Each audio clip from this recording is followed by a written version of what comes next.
12 तारीख की रात को शोपियां के इलाके में जो काटोहलन फॉरेस्ट है और स्पेसिफिकली केलर के एरिया में हमारे को इनपुट आया कि एक टेररिस्ट ग्रुप वहां पर हो सकता है। तो जो पार्टीज वहां पर डोमिनेशन के लिए पहले से ही डिप्लॉयड थी काफी टाइम से, उन्होंने अपने आप को रिलोकेट किया, उस जगह के ऊपर फोकस होके क्लोज इन हुए और सुबह के टाइम पे जब उनको वहां पर 13th की मॉर्निंग को जब एक सस्पिशियस मूवमेंट दिखाई दी तो पार्टीज ने क्लोज इन करके उनको चैलेंज किया और चैलेंज करने के ऊपर जो टेररिस्ट थे उन्होंने तुरंत फायर खोला। उसके बाद एक एनकाउंटर स्टार्ट हुआ, लेकिन पार्टीज ने क्लोज इन करके उनको न्यूट्रलाइज किया।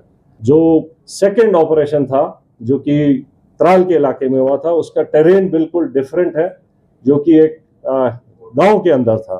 तो उसी में इनपुट आई कि शायद एक टेररिस्ट ग्रुप जो है एक गांव के नाडर के इलाके में गांव के अंदर कुछ टाइम के लिए सेटल्ड है और इमीडिएटली उस विलेज को कॉर्डन किया गया।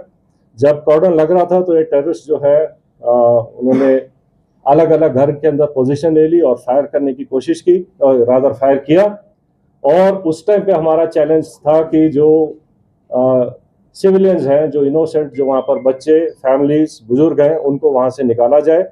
तो पहले उनको सेफली उस जगह से निकाला गया और उसके बाद सिस्टमैटिकली तरीके से सर्च करी गई एक एक घर को और एक एक करके अलग अलग जगह के ऊपर इन 3 टेररिस्ट को न्यूट्रलाइज किया गया।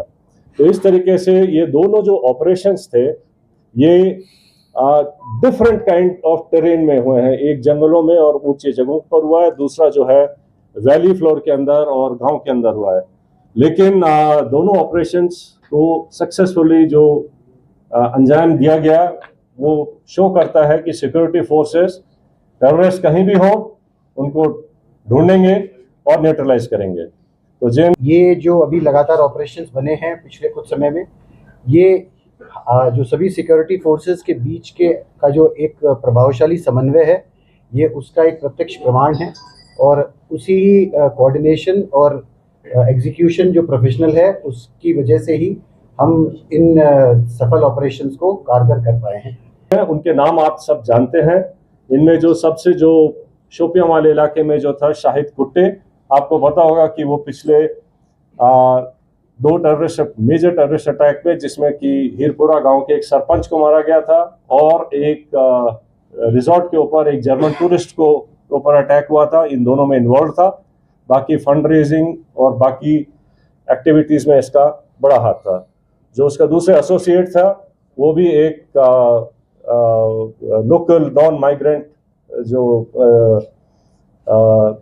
यहाँ के लेबर हैं उनको मारने में इन्वॉल्व थे। तो इसी तरीके से जो इन दोनों जो मॉड्यूल्स को जो न्यूट्रलाइज किया गया है, उससे जो है इन तंजीमों को जो है काफ़ी झटका लगेगा और यहाँ पे जो है टेरर एक्टिविटीज़ और नॉर्मल सी लाने में मदद मिलेगी।